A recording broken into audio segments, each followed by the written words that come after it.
Well, I'm standing on the street right outside Parliament right now.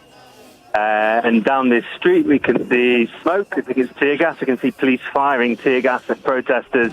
We see plumes of smoke coming from other nearby parts of the city centre. There's a very heavy police presence. There are also some protesters near the Parliament building. But what we saw on live video feeds just a short while ago, some people who appeared to be shot, being carried away, people with what appeared to be gunshot wounds. We saw video of plainclothes security operatives carrying weapons who appeared to be shooting at demonstrators. And then we also heard that, as you mentioned, that some of the demonstrators had managed to enter the Parliament building.